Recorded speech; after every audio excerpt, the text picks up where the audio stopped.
makes quick conveyance with her good Aunt Anne. Come, you mock me. This is not the way to win your daughter.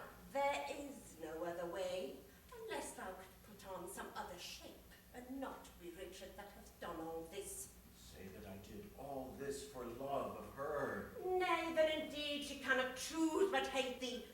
Both love with such a bloody spoil. Look! What is done cannot be now amended. Men shall deal unadvisedly sometimes, which after hours gives leisure to repent. If I did take the kingdom from your sons to make amends, I'll give it to your daughter. If I have killed the issue of your womb, to quicken your increase, I will beget my issue of your blood upon your daughter.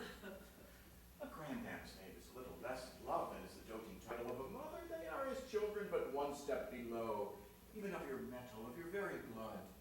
Of in one pain, save for a night of groans endured of her, for whom you did like sorrow. Your children were a vexation to your youth, but mine shall be a comfort to your age.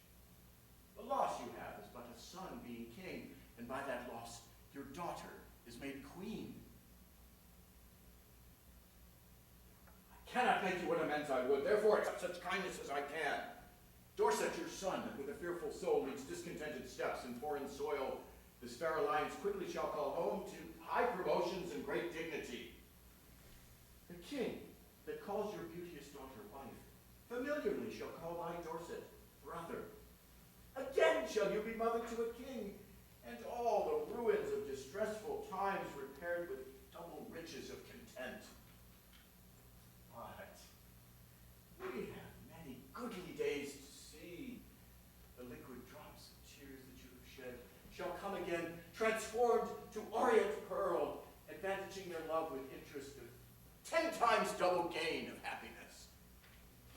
Go then, my mother, to thy daughter go. Make bold her bashful years with your experience. Prepare her ears to hear a wooer's tale. Put in her tender heart inspired flame of golden sovereignty. Acquaint the princess with the sweet, silent hours of marriage joys. And when this arm of mine hath chastised the petty rebel, dull-brained Buckingham, bound with triumphant garlands will I come and lead thy daughter to a conqueror's bed, to whom I will retail my conquest won, and she shall be sole victress, Caesar's Caesar. What were I best to say? Her father's brother would be her lord? Or shall I say her uncle? Or he that slew her brothers and her uncles? Under what title shall I woo for thee, that God, the law, my honour, and her love can make seem pleasing to her tender years? Infer fair England's peace by this alliance. That she shall purchase with still lasting war. Tell her the king, who may command, entreats. But at her hands the king's king forbids. Say she shall be a high and mighty queen. To wear the title as a mother doth. Say I will love her everlastingly.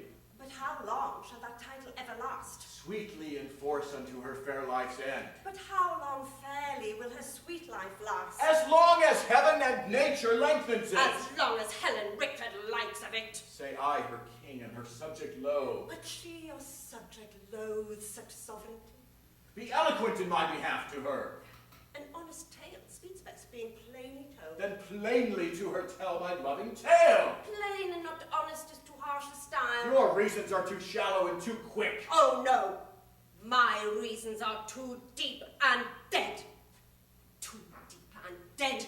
Poor infants in their graves. Harp not on that string, madam, that is past. Harp on it still shall I till heartstrings break. Now, by my George, my garter, and my crown. Profaned, dishonored, and the fair usurped. I swear. By nothing, for this is no oath. Thy George, profaned, hath lost his holy honour.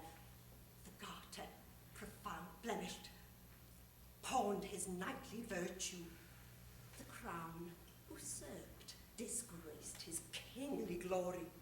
If something thou wilt swear to be believed, swear then by something that thou hast not wronged. Why then by myself. Thyself is self-misused. The whole world. Is full of thy foul wrongs. My father's death.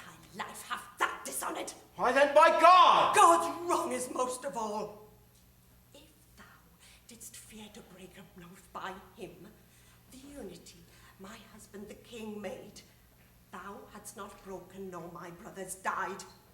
If thou hadst feared to break an oath by him, the imperial metal circling now thy brow had graced the tender temples of my child, that both the princes been breathing here, with now 2 tender bedfellows to dust. What canst thou swear by now?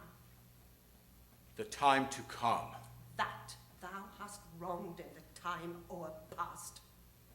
For I myself have many tears to shed here after time, for time past wronged by thee. The children live, whose fathers thou hast slaughtered, ungoverned youth to wail it in their age. The parents live, whose children thou hast butchered, old withered plants to wail it in their age. Swear not by time to come, for that thou hast misused, used by times misused or past. As I intend to prosper and repent, so thrive I in my dangerous attempt of hostile arms. Myself confound. Heaven and fortune bar me happy hours. Day yield me not thy light, nor night thy rest. Be opposite all planets of good luck, if with pure heart's love, immaculate devotion, holy thoughts, I tender not thy beauteous princely daughter. In her consists my happiness and thine. Without her, follows to myself and thee, herself, the land, and many a Christian soul, death, desolation, ruin, and decay. It cannot be avoided but by this.